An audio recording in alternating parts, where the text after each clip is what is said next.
What's happening, guys? I'm from Techsource. Welcome to Setup Wars episode 163, where you submit your desk setup to get featured on the channel. If you guys want to participate, you know what to do. Make sure to watch the video link down below. But yeah, with that said, let the Setup Wars begin.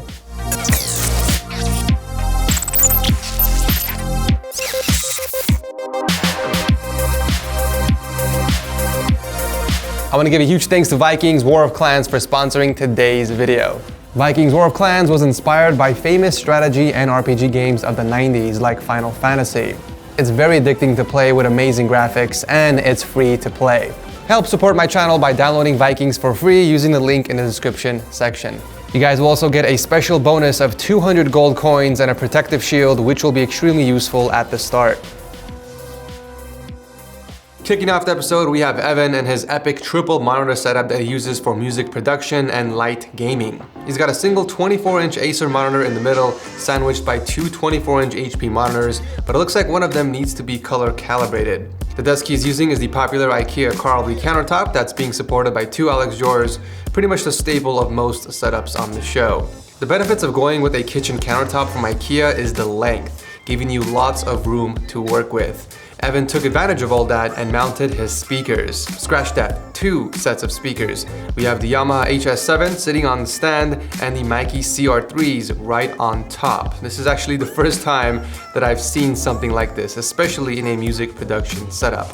I wonder why anyone would need two sets of speakers for monitoring audio. Maybe my music producers could let me know in the comment section. For peripherals, he's rocking the Logitech G403 wireless mouse and a DZ60 keyboard with GMK camping keycaps, which I think looks really clean. Aside from the speakers, he does own a pair of cans as well. We got the ATH AD900Xs, which are hanging from his PC underneath the desk. There's an i7 6700K, 32 gigs of RAM, and the EVGA GTX 1080 in here with custom sleeved cables and a backplate from V1 Tech.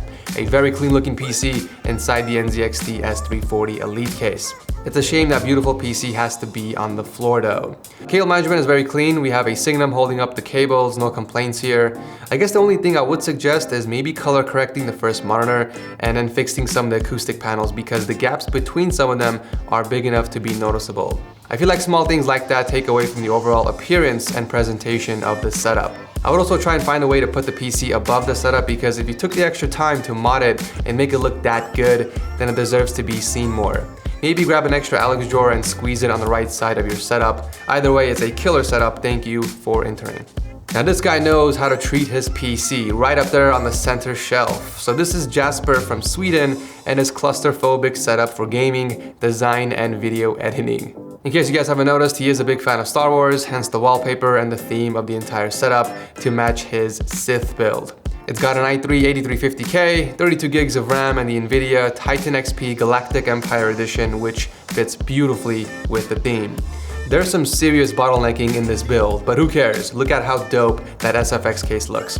Right below that, we got the Acer X34 Ultrawide that's mounted against the wall, and underneath that is an interesting combo, the Apple Magic Keyboard and a Razer Lancehead mouse.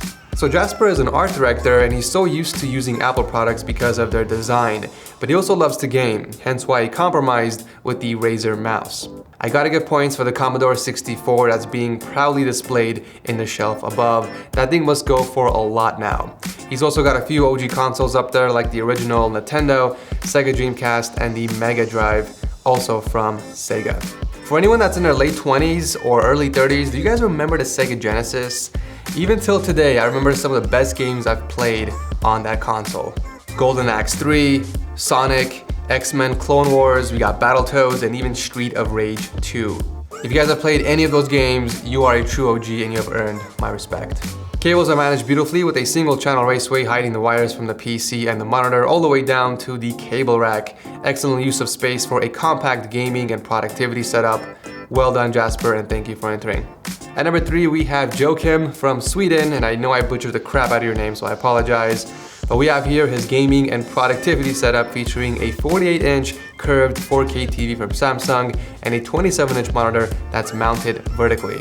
This is an interesting way of setting up two different size displays. He even managed to pick up the perfect size so it fits flush right next to it.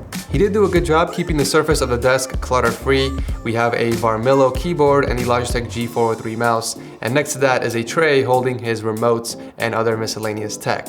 I know I recommend this a lot in my videos, but this desk has plenty of space to add a pull-out drawer under it so that he can hide those items instead of leaving it in plain sight.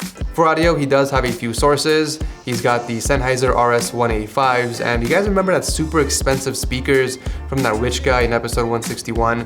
Well, this guy's rocking the same pair, the KEF LS50s with the ISO acoustic stands.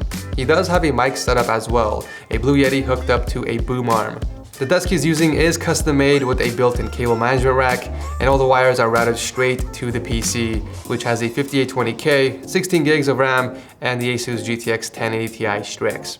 It's a beautiful yet powerful productivity and gaming setup, but I feel like it's missing some personality. I feel like it's all work and no play. Maybe add some posters or even a wall shelf with some of your favorite stuff on there to give it some spice, but yeah, overall, it's a solid setup. Thank you, Joachim, for entering, and again, I apologize for butchering your name. Kuba from Poland is coming in at number 4 with his gaming and photo editing setup. So he has a 43-inch TV sitting on a shelf that's really close to his bed, and he uses that for gaming through his Xbox controllers, and this display is also connected to his PC. The main setup has a 24-inch Asus monitor hooked up to another KARLBY countertop. Damn, these tables are popular apparently. So on the desk we have yet another compact keyboard. This one is from Motospeed, and it's the CK61 with custom side-lit keycaps and a self-made coiled cable, which looks really cool and kind of blends in with the keyboard LEDs.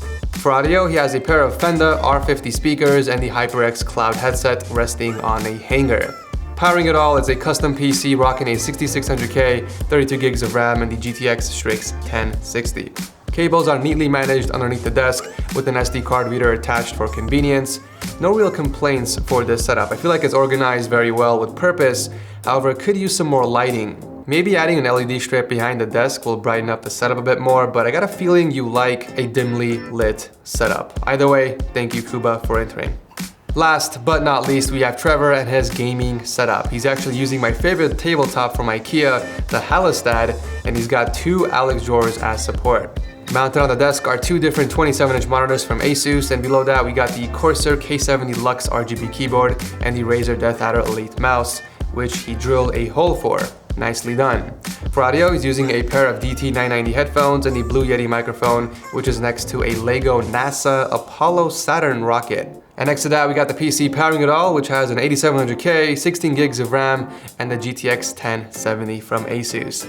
An interesting color choice. He's using green sleeve cables with RGB lighting, but then the lighting from the keyboard, mouse, and RGB strip are purple, so nothing's really consistent here. What is consistent is the cable management, a SIGNUM rack to hold the cables underneath the desk, and a mounted power strip.